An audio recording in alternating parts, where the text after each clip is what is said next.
get fine china and other things. And then eventually, this also includes John Jay's Treaty in 1795, which tried to settle outstanding issues between the two nations until the War of 1812. It was successful for some period of time.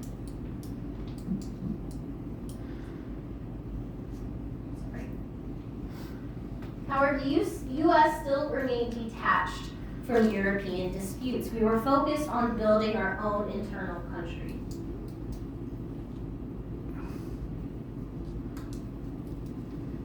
We all good? Thumbs up? So that brings us to the War of 1812.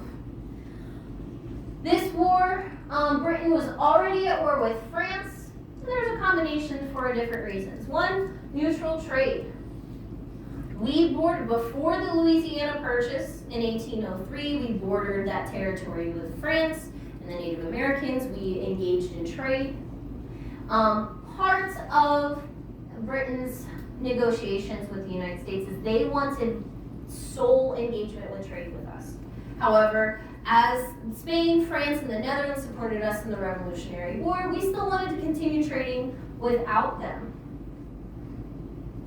Anger at the alleged British military support for Native Americans defending their tribal lands from encroaching American settlers. So after the Louisiana Purchase, you started to see pioneers moving into the frontier. Native Americans felt that their territory was being invaded on, and they sought support from the British military, especially in British Columbia. We also have conscription.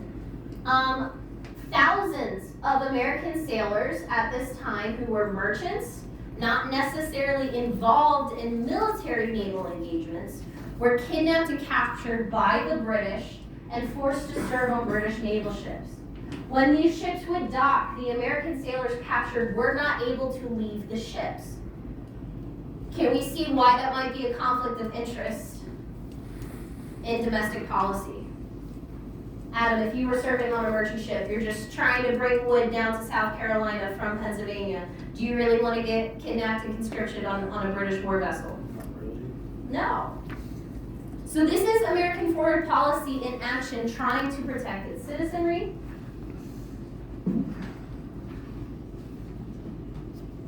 Concluding the War of 1812, the Indian threats on the western and southern borders were ended. The British were no longer funding the Native Americans. They were left to their own devices. After the War of 1812, the nation gained a psychological sense of complete independence from Britain. The War of 1812 determined the question, will the United States remain independent or will the British recapture the colonies? That question was ended. Yes, we looked on our timeline. The British did burn down the White House in 1814, and you have that famous story of Martha Washington saving the portrait of George Washington from the White House. But despite those events, the American states were able to remain independent. And then we developed this sense of regionalism. We start developing mentalities of the North, of the South, and of the frontier.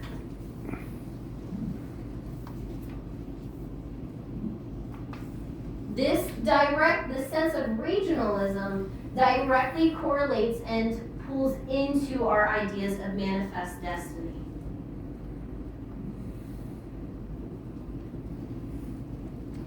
Can you see the notes all right?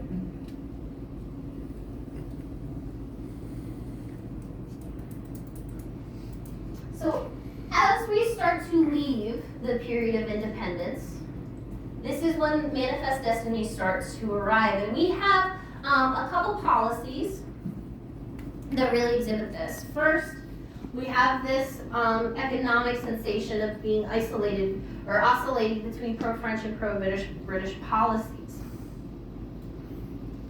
Again, we see how the U.S. is hesitant to interact with Europeans, but we're also starting to develop those economic and those military ties again. the United States was mostly focused on territorial expansion in North America rather than Europe.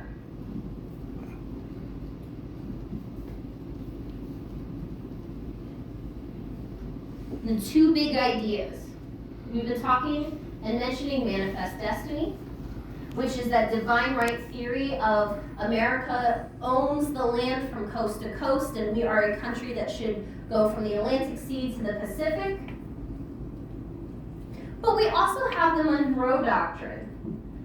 In 1823, President James Monroe established this policy to oppose European colonialism in the Western Hemisphere. Why would it be significant that we would oppose European expansion in our own hemisphere? Meaning North, South, Central America. Because of any conflicts with Europe. Any conflicts? What did you say? Any conflicts with Europeans? There's just no influence at all. I'm sorry? There's no influence on all of us. Exactly. So if you look, we are a nation being born, right? We are establishing ourselves in the world.